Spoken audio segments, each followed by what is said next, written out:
Hello বন্ধুরা, আশা করি তোমরা সবাই ভালো আছো এবং সুস্থ আছো। আজকে 2D অ্যানিমেশনের ওপর আরেকটা কোশ্চেনের প্রশ্ন সলভ করতে এসেছি। সেটা হচ্ছে যে মোবাইল দিয়ে 2D অ্যানিমেশন করা যায় কি। তো এই প্রশ্নের উত্তর পেতে হলে দেরি না করে শুরু করা যাক আজকের ভিডিও। তো যদি আমাদের অনেকের প্রশ্ন হয়ে থাকে কি 2D অ্যানিমেশন মোবাইল দিয়ে 2D অ্যানিমেশন করা যায় কি, ঠিক আছে। মানে এই যে মোবাইল দিয়ে এরকমভাবে, যদি আমি একটু মোটা করি, এই মোবাইল দিয়ে, ঠিক আছে, এই যে মোবাইল দিয়ে 2D অ্যানিমেশন অ্যানিমেশন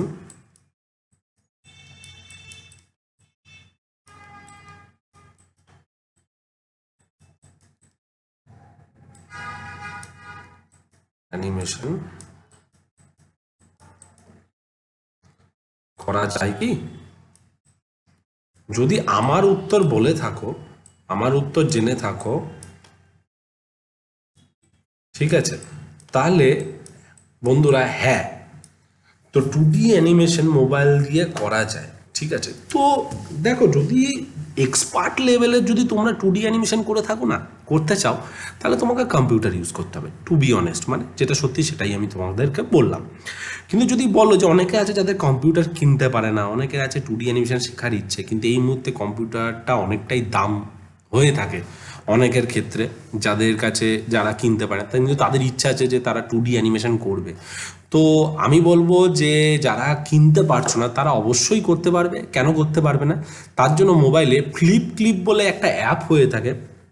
যেই ফ্লিপ ক্লিপ, ঠিক আছে, মানে ফ্লিপ ক্লিপ বলে একটা অ্যাপ হয়ে থাকে, ঠিক আছে। যদি বলো এই যেরকম ফ্লিপ ক্লিপ,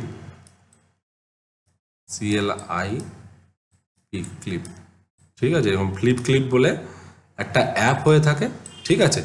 যেই অ্যাপটা দিয়ে তোমরা বিগিনার্স লেভেলে 2D অ্যানিমেশন করতে পারো। তো প্রথম দিকে যদি কম্পিউটার না কিনতে পারো, তো অবশ্যই আমি তোমাদেরকে বলবো যে ফ্লিপ ক্লিপ অ্যাপটা ইউজ করো। ইউজ করে তোমরা একটু হাত সেট করে নাও যে অ্যানিমেশনস কীভাবে হয়ে থাকে, অ্যানিমেশনস কীভাবে করা যায়, ঠিক আছে। তার পরবর্তীকালে যখন তোমাদের হাতটা একটু ঠিক হয়ে যাবে, মানে হাতের স্কিলটা একটু স্মুথ হয়ে যাবে, তারপর তোমরা নয় একটা কম্পিউটার নিয়ে সেটার মধ্যে তোমরা অ্যানিমেশন প্র্যাকটিস করতে পারো। তো তাতে তোমাদের ভালোই হবে, একদিকে যে সময়টাও কম বাঁচবে, সময়টাও বাঁচবে, এবং তোমরা দুটো সফটওয়্যার এবং অ্যাপ দুটোই তোমরা ইউজ করতে পারবে। তো যদি আমি অনেস্টলি বলি, তো অবশ্যই তোমরা প্র্যাকটিসের ওপর টোটালটাই ডিপেন্ড করে। প্র্যাকটিস যত বেশি করবে তত বেশি ভালো 2D অ্যানিমেশন করতে পারবে। তো আশা করি বন্ধুরা তোমাদের আজকের প্রশ্নের উত্তরটা তোমরা পেয়ে গেছো। তো যদি তোমাদের আজকের ভিডিওটা ভালো লেগে থাকে তাহলে অবশ্যই তোমরা তোমাদের চ্যানেলটিকে লাইক করো, কমেন্ট করো অ্যান্ড সাবস্ক্রাইব করতে ভুলো না। নেক্সট ভিডিওতে আরেকটা কিছু নিয়ে আসতে চলেছি, তো সঙ্গে থাকো, সাথে থাকো, বাই।